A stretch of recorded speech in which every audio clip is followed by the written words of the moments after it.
بسم اللہ الرحمن الرحیم۔ السلام علیکم۔ نیوز انالیسز کی نئی ایپیسوڈ کے ساتھ میں ہوں سید عارف بہار۔ ناظرین، گزشتہ دنوں یہ خبر آئی کہ بھارت نے G20 ملکوں کی کانفرنس کے انعقاد کے لیے مقبوضہ جموں و کشمیر کی سرزمین کا انتخاب کیا ہے۔ کشمیر چونکہ ایک متنازع علاقہ ہے اور بین الاقوامی طور پر اس کی حیثیت مسلمہ ہے، اور بھارت اس تنازع کا کوئی واحد اور تنہا فریق نہیں ہے، بلکہ اس تنازع کے سب سے مین اور مرکزی جو فریق ہے وہ کشمیر کے لوگ ہیں، وہ اسٹیٹ کے لوگ ہیں، اور اس کے بعد پھر جہاں بھارت ایک فریق ہے وہیں پاکستان اور چین بھی علاقائی فریق کے طور پر اس میں موجود ہیں۔ چین کا گو کہ براہ راست کوئی کردار نہیں ہے، لیکن اپنی کچھ سرگرمیوں کی وجہ سے اور کچھ کشمیر کے رقبے پر اس کے کنٹرول کے حوالے سے، اور کچھ پاکستان کے ساتھ جو اقصائی چین کا جو معاہدہ ہوا ہے اس حوالے سے چین ایک بھی اس مسئلے کا ایک فریق ہے۔ تو جب یہ خبر عام ہوئی کہ بھارت نے ایک بڑی بین الاقوامی سرگرمی کے لیے کشمیر کا انتخاب کیا ہے، تو بالکل یہ بات واضح تھی کہ یہ 2019 کے فیصلے کو، جس میں کشمیر کی شناخت ختم کی گئی تھی، عالمی برادری سے اس پہ مہر تصدیق ثبت کرنے کی ایک کوشش ہے، اور یہ اس مرحلے کی ایک اگلی جو پرت ہے، اگلی لیئر ہے، اگلی منزل ہے۔ پاکستان نے حسب روایت اپنا ایک احتجاج اس ساری صورتحال پر ریکارڈ کرایا، اور دنیا کو سے بھی اپیل کی کہ وہ اس حوالے سے اپنا کردار ادا کرے اور ایک متنازع علاقے میں ایک سرگرمی سے بھارت کو روکے۔ لیکن پاکستان کے کردار سے اور پاکستان کے سٹیٹمنٹ سے اور رد عمل سے زیادہ دلچسپ رد عمل جس کا انتظار تھا اور جو متوقع تھا وہ عوامی جمہوریہ چین کے حوالے سے تھا کہ چین اب اس پر کیا رد عمل ظاہر کرتا ہے۔ لیکن چین نے وقت ضائع کیے بغیر اس پر ایک بہت کھلا ڈلا سٹیٹمنٹ جاری کیا۔ چینی وزارت دفاع کے وزارت خارجہ کے ترجمان نے بیجنگ میں بریفنگ دی میڈیا کو، اور اس بریفنگ میں دو ٹوک انداز میں کہا کہ کشمیر ماضی کی ایک لیگیسی ہے، اور کسی بھی فریق کو اس مسئلے کو یک طرفہ طور پر خراب نہیں کرنا چاہیے، بلکہ اس مسئلے کا حل اقوام متحدہ کی قراردادوں اور چارٹر کے مطابق تلاش کرنا چاہیے۔ یہ بھارت کے موقف کی کھلی نفی تھی کہ کشمیر اس کا اٹوٹ انگ ہے، اور وہ جس طرح چاہے اس کی حیثیت، اس کی حیت، اس کا جغرافیہ، اس کی تاریخ اور اس کا مستقبل وہ تبدیل کر کے رکھ سکتا ہے۔ تو چین کی طرف سے یہ رد عمل آنا اس لحاظ سے حوصلہ افزا تھا کہ یہ وہ مرحلہ ہے کہ جب عمومی طور پر یہ سمجھا جا رہا ہے کہ پاکستان چین کے مدار سے ایک بار پھر نکلتے ہوئے مغربی بلاک اور مغرب کے مدار میں واپس جا رہا ہے۔ جو حالیہ مہینوں میں پاکستان میں واقعات رونما ہوئے ہیں ان سے یہی مترشح ہے کہ پاکستان نے دوبارہ اپنے اسی بلاک میں، اپنے اسی مدار میں، اپنے اسی مقام پر، اسی مورچے پر کھڑا رہنے کا فیصلہ کیا ہے جس میں وہ 70 برس سے جس میں وہ گردش کرتا ہوا چلا آ رہا ہے۔ تو ایسے میں پاکستان اور چین کے درمیان جو روایتی تعلق ہے ایک گرم جوشی کا، وہ بظاہر تو بہت سی چیزوں سے ماورا ہے، لیکن اس میں بھی کچھ کمی کے سے آثار دکھائی دے رہے تھے۔ لیکن چین نے بہت دو ٹوک انداز میں کشمیر کے حوالے سے اپنی پوزیشن واضح کی، اور انہوں نے یہ بات بھی کہی کہ چین کی پوزیشن ہمیشہ سے واضح رہی ہے کشمیر پر کہ یہ ایک عالمی مسئلہ ہے، یہ عالمی فورم کے ایجنڈے پر ہے، اس کے حوالے سے عالمی برادری نے ایک روڈ میپ تیار کیا ہے، تو اس پر چل کر اس کو حل کیا جا سکتا ہے، نہ کہ کوئی ملک، کوئی فریق یک طرفہ طور پر اپنے فیصلے کشمیر کے لوگوں پر یا اس مسئلے پر مسلط کرتا رہے. تو یہ ایک بہت بڑی اچیومنٹ تھی، یہ ایک بہت بڑی پیش رفت اور پیش قدمی تھی موجودہ ماحول میں، جب کہ اسلام آباد اور بیجنگ کے تعلقات میں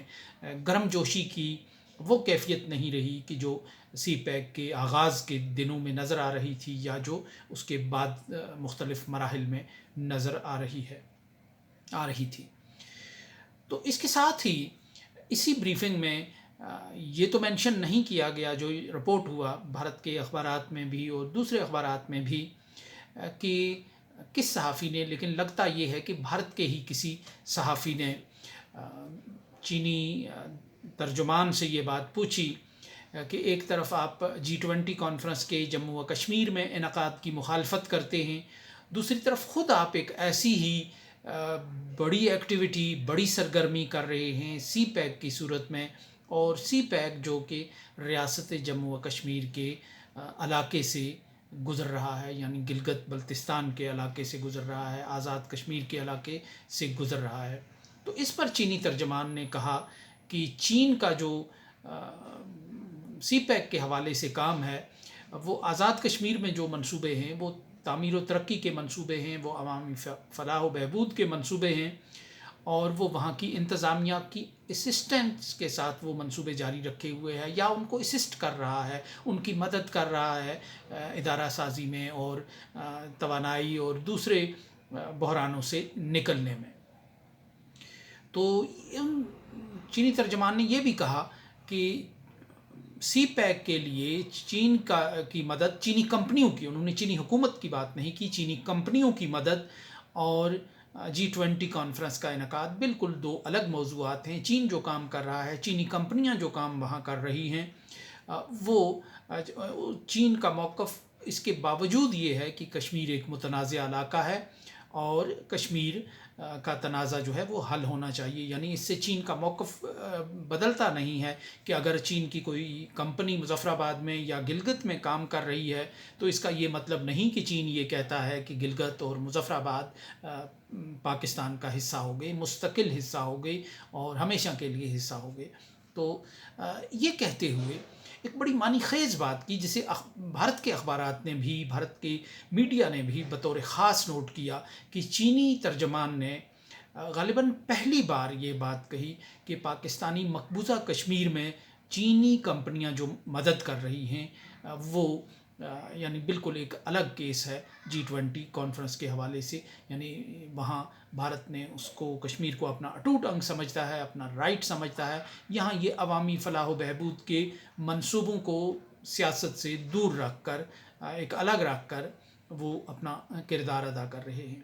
تو جو بھارت میں بھی نوٹ کیا گیا، جو ہمارے لیے بھی ایک چیز نوٹ کرنے کی ہے، کہ پہلی بار چین کی طرف سے آزاد کشمیر کے لیے پاکستانی مقبوضہ کشمیر کی اصطلاح استعمال کی گئی. حقیقت میں یہی جو ہے ایک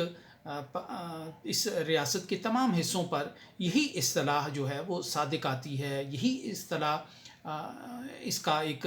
روایتی طور پر اسے تھوڑا سا نرم کر کے کہ پاکستان ایڈمنسٹریٹڈ کشمیر یا انڈین ایڈمنسٹریٹڈ کشمیر یا چائنا ایڈمنسٹریٹڈ کشمیر کی صورت میں یہی اصطلاح نرم ہو کے استعمال کی جاتی ہے. یعنی پاکستان کے زیر انتظام، بھارت کے زیر انتظام یا چین کے زیر انتظام جموں و کشمیر کا علاقہ.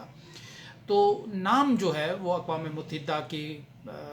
جو پروسیس ہوا ہے کشمیر کے حوالے سے، اس میں بھی وہی ہے، بین الاقوامی طور پہ بھی یہی ہے، اور آزاد میڈیا، آزاد ذرائع ابلاغ بھی جب یہ اصطلاح استعمال کرتے ہیں تو وہ پاکستان کے زیر انتظام کشمیر میں یا بھارت کے زیر انتظام کشمیر کی ہی اصطلاح استعمال کرتے ہیں. یہ جو آزاد کشمیر کا نام ہے، یہ اس کے بعد کا جو پروسیس ہے، جب یہ ایک انتظامی ڈھانچہ بنا تو ایک پیار محبت کی زبان میں، جیسے کسی کو ایک نک نیم گھر میں لاڈ پیار سے عبد المنیر کو منا کہا جاتا ہے، تو ایسے ہم نے آزاد کشمیر کا اپنی ایک داخلی سہولت کے لیے ایک نام تخلیق کیا اور ہم اس اصطلاح کو استعمال کرتے ہیں. لیکن جو اس کا مسلمہ نام ہے وہ یہی ہے کہ زیر انتظام کشمیر ہے. تو اس لحاظ سے چین کی طرف سے کوئی ایسی خلاف ورزی یا کوئی ایسی روایت شکنی نہیں ہے۔ البتہ یہ ہے کہ چین نے اس طرح کی اصطلاحات کو، یعنی ایڈمنسٹریٹڈ کشمیر ہی کی بات کی ہے، لیکن اس طرح کی کہ مقبوضہ کشمیر، پاکستانی مقبوضہ کشمیر کی اصطلاح اس سے پہلے استعمال نہیں کی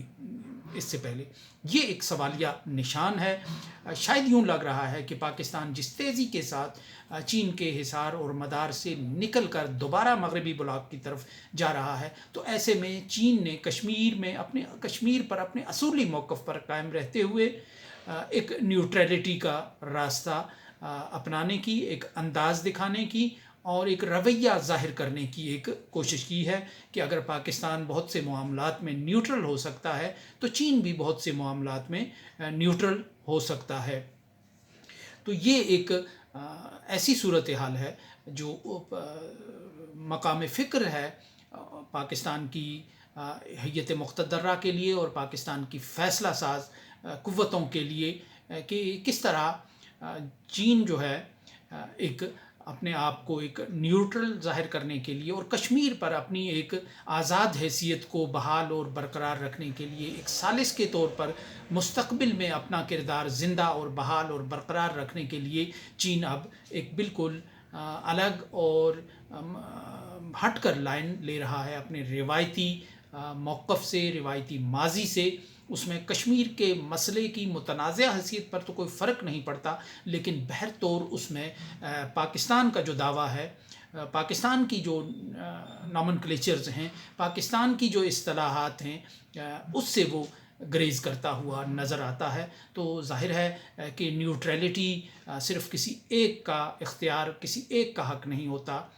دوسرے ملک کو بھی اپنے مفاد کے لیے، اپنے مستقبل کے لیے نیوٹرل ہونے کا حق ہوتا ہے۔ تو اس کو اسی تناظر میں دیکھنا اور سمجھنا چاہیے، لیکن ابھی تک پاکستان کے میڈیا میں اس حوالے سے کوئی بات نہیں ہوئی۔ سو اس کے ساتھ ہی اجازت دیجیے، اللہ نگہبان۔